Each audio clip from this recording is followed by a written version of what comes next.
اعوذ باللہ من الشیطان الرجیم، بسم اللہ الرحمن الرحیم۔ حیات غوث اعظم کے حوالے سے ہماری گفتگو کا سلسلہ الحمدللہ جاری ہے، اور سیدنا شیخ عبد القادر جیلانی رحمۃ اللہ تعالی علیہ کے اقوال زریں، ان کے فرمودات اور ان کے ارشادات کی روشنی میں ہم آج کے اپنے معاشرتی مسائل کو دیکھ رہے ہیں۔ اور ہم کیوں نہ دیکھیں کہ یہ وہ اللہ کے نیک لوگ ہیں کہ جنہوں نے اپنی نگاہوں سے اس معاشرے کو بھی دیکھا، اور اللہ نے ان کو انسانی فطرت کے مطابق وہ نگاہ عطا فرمائی ہے کہ وہ دیکھ سکیں کہ معاشروں میں کیا ہونے والا ہے۔ اور یہ وہ لمحات ہیں کہ جس میں ہم دیکھیں کہ سیدنا شیخ عبد القادر جیلانی رحمۃ اللہ تعالی علیہ ہماری معاشرتی برائیوں کی طرف کیسے اشارہ فرماتے ہیں۔ آپ نے 8 شوال 545 ہجری میں گفتگو کرتے ہوئے جمعے کے دن مدرسہ قادریہ بغداد میں کیا خوبصورت اظہار خیال فرمایا۔ آپ نے فرمایا، اے فقیر، تو مالدار بننے کی آرزو نہ کر، ہو سکتا ہے کہ مال کی کثرت سے تیری تباہی پوری طرح سے تیرا انتظار کر رہی ہو۔ اور فرمایا کہ اے بیمار، تو تندرست اور صحت مند ہونے کی خواہش نہ کر، شاید کہ تیری تندرستی تیری ہلاکت کا باعث نہ بن جائے۔ دانائی اختیار کر، کیونکہ اس طرح سے تیرا انجام درست ہوگا۔ پھر آپ فرماتے ہیں کہ اپنی طاقت، اپنی جوانی اور اپنی مال پر مت اترا، کیونکہ اس سے مخلوق کا حق ختم ہوتا ہے، غصب ہوتا ہے۔ اور ساتھ ہی ساتھ آپ فرماتے ہیں کہ جو تجھے اللہ نے عطا کیا اس کے ذریعے لوگوں کی خدمت کر۔ اب آئیے ذرا سا دیکھیں کہ آج ہم کیا کر رہے ہیں۔ سیدنا شیخ عبد القادر جیلانی رحمۃ اللہ تعالی علیہ کے اقوال میں یہ بات واضح ہے کہ اپنے نصیب پر خوش رہو۔ آج ہم ہر بار صرف یہ شکوہ کرتے ہیں کہ ہمارا نصیب کیا ہے، ہمیں کیا ملا، ہمارے پاس تو یہ نہیں ہے، ہمارے پاس وہ نہیں ہے، ہم نے تو زندگی میں کچھ پایا ہی نہیں۔ یعنی اللہ تبارک و تعالیٰ نے سب کچھ دیا ہے، ہر شے موجود ہے، پھر بھی شکوہ، جسے عرف عام میں شکوہ کہتے ہیں، یہ شکوہ ایسا ہے کہ ختم ہی نہیں ہوتا۔ آپ نے فرمایا کہ جو تم لالچ کر رہے ہو، جس طرف تم جا رہے ہو، وہ تمہاری ہلاکت کا ذریعہ بن سکتا ہے۔ اور ہلاکت کا ذریعہ کیوں نہ بنے کہ تم اس سے آگاہ ہی نہیں ہو کہ اس میں کتنا زیادہ تمہارے لیے شر ہے۔ اس کے بعد آپ نے فرمایا کہ علم بغیر عمل کے نفع نہیں دیتا۔ اس زمانے میں بھی یہ معاشرتی مسئلہ تھا، اور آپ نے فرمایا کہ اے لوگو، حرص نہ کرو، تم سراپا حرص بن گئے ہو، تمہارے وجود میں صرف اور صرف حرص ہی ہے، لالچ ہی ہے، تمائی ہے، اور کچھ نہیں۔ پھر فرماتے کہ یہ علم بغیر عمل کے تمہیں نفع نہیں دے سکتا۔ کیوں؟ اس لیے نفع نہیں دے سکتا کہ اس میں عمل نہیں ہے، اس میں اللہ پر توکل نہیں ہے، اس میں اللہ کی رضا کو تم نے سامنے نہیں رکھا، بلکہ یہ علم صرف دکھاوے کا ذریعہ بن گیا۔ اس طرح سے ہم دیکھتے ہیں کہ حضرت سیدنا شیخ عبد القادر جیلانی رحمۃ اللہ تعالی علیہ نے علم نافع کی جانب اشارہ فرمایا ہے۔ علم نافع کیا ہے؟ آئیے اس کو دیکھیں۔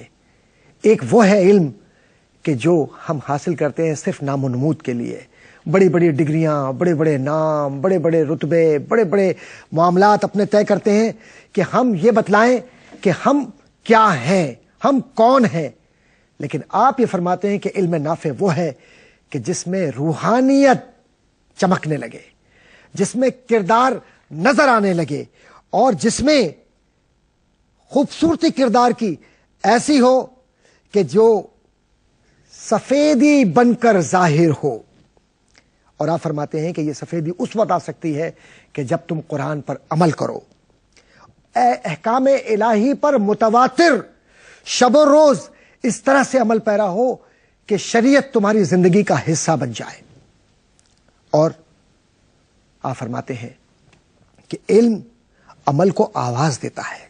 کیا خوبصورت بات کہی ہے! آپ نے کس خوبصورت انداز میں یہ بیان کیا کہ بیٹا تیرا علم تجھے پکارتا ہے کہ اگر تو مجھ پر عمل نہیں کرے گا تو میں تیرے خلاف حجت ہوں، اگر مجھ پر عمل کرو گے تو میں تیرے موافق حجت بنوں گا اور قیامت کے دن دلیل دوں گا۔ کس جانب اشارہ ہے؟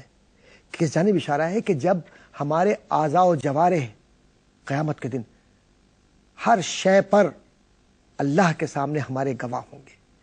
ہم نے اگر اچھا کیا تب بھی، برا کیا تب بھی، ہمارے زندگی کے سارے اعمال کھلے ہوئے ہوں گے، اور یہ اعمال اس وقت ہوں گے کہ جب خیر کے لیے ہمارے جسم کو ہم نے شریعت کا پابند کیا ہو، ہم نے اپنے احساسات کو اللہ کی رضا کے لیے اس کی بارگاہ میں اس کی شریعت کے مطابق مکمل طور پر نفس کشی کر کے اس کی بارگاہ میں پیش کیا ہو اپنے آپ کو کہ صبح کا وقت ہے، فجر کے وقت نہیں اٹھا جا رہا لیکن اس کی رضا کے لیے اٹھ رہے ہیں، سردی ہے لیکن کہیں گرم پانی ہے، کہیں نہیں ہے لیکن اس کی رضا کے لیے ہم وضو کر رہے ہیں، راتیں ہو رہی ہیں تو ہم طویل راتوں میں بھی اس کا ذکر کر رہے ہیں۔ اسی لیے سیدنا شیخ عبد القادر جیلانی رحمۃ اللہ تعالی علیہ کے لیے کہا جاتا ہے کہ آپ نے تسلسل کے ساتھ 40 سال عشاء کے وضو کے ساتھ فجر کی نماز ادا فرمائی ہے۔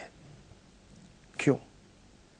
آپ فرماتے ہیں کہ جب مجھے نیند آتی تو میں ایک پیر کے اوپر کھڑا ہو جاتا اور نفل ادا کرتا، اور یہ بھی روایات میں ہے کہ آپ قرآن کریم کی اس درجہ تلاوت فرماتے کہ پوری قرآن کو نفل میں ختم کر لیتے تاکہ آپ کو نیند نہ آئے، اور روایات میں یہ ہے کہ آپ کی پلک سے پلک 40 سال تک کبھی نہیں لگی، راتوں پوری رات آپ جاگتے تھے اور عبادت کیا کرتے تھے۔ یہ اولیاء کاملین دنیا کی ناموری کے لیے نہیں، اللہ کی رضا کے لیے، اللہ کی محبت کے لیے اپنے آپ کو وقف کیے ہوئے تھے۔ آج ہم اگر کوئی چھوٹی سی بھی عبادت کر لیں، ایک رات بھی لیلۃ القدر میں جاگ لیں یا کسی اور برکتوں والی رات میں جاگ لیں تو ہم صبح کی نماز قضا کر لیتے ہیں، اور اگر صبح بڑی مشکل سے نماز اگر پڑھ بھی لی تو پھر ہم کہتے ہیں کہ ہمیں تنگ نہ کیا جائے، ہم سو رہے ہیں لہذا ظہر بھی قضا، عصر بھی قضا۔ یہ کون سی عبادت ہے؟ اصل بات یہ ہے کہ عبادت میں جب اخلاص شامل ہوگا اور اس کی رضا شامل ہوگی اور بندوں کو دکھانے کا عمل رکے گا تو معاملہ بنے گا، ورنہ ذکر و اذکار، عبادت، مجاہدہ، مراقبہ اور جو منازل ہے تصوف کی، جب ہم ان کی طرف جائیں اور دکھاوا ہو تو تیرا دل تو ہے صنم آشنا، تجھے کیا ملے گا نماز میں؟ اللہ کے اس برگزیدہ ولی کو، جن کو سیدنا شیخ عبد القادر جیلانی رحمۃ اللہ تعالی علیہ کے نام سے پہچانا جاتا ہے، آپ فرماتے ہیں مخاطب ہوتے ہوئے معاشرے سے کہ اے منافق، مخلوق اور اسباب کے پجاری، اے رب تعالیٰ کو بھول جانے والے، تم چاہتے ہو کہ اللہ نے جو مقام و مرتبہ اپنے اولیاء کو دیا ہے وہ تجھے بھی مل جائے، جبکہ تم بری خصلتوں کا شکار ہو، اللہ کے دربار میں تمہاری کوئی عزت نہیں اور تمہاری کوئی قدر و منزلت نہیں۔ اب آپ غور فرمائیے کہ یہ مخاطبت کن سے ہے؟ جو زبردستی اپنے آپ کو ولی ثابت کرتے ہیں، جو زبردستی اپنے آپ کو اللہ والا ثابت کرتے ہیں۔ اللہ والے کو یہ کہلوانے کی ضرورت نہیں کہ تم مجھے اللہ والا کہو یا زبردستی میری جانب راغب ہو، اللہ خود دلوں میں احترام اور محبت کے رشتے قائم کر دیتا ہے۔ اور ایران سے آنے والا یہ اللہ کا ولی جب بغداد میں گفتگو کرتا ہے تو پورا زمانہ اس کی جانب آ کر یہ کہتا ہے کہ یہ تاجدار اولیاء ہے، یہ شریعت کا پابند ہے، یہ طریقت کو جانتا ہے، اور اس کی روح میں اللہ نے پاکیزگی لکھی ہے اور یہ انکساری کا وہ مجسمہ ہے کہ جو نہ اپنے طالب علموں سے تکبر کرتا ہے، نہ اپنے مریدوں سے، اور نہ اپنے ملنے والوں سے، اور ہر ایک سے خندہ پیشانی سے ملتا ہے۔ کیوں کہ یہ سیرت مصطفیٰ کی زندہ تصویر ہے بغداد میں اور ملت اسلامیہ میں۔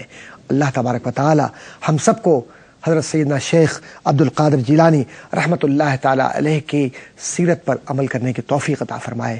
آمین۔ وآخر دعوانا ان الحمد للہ رب العالمین۔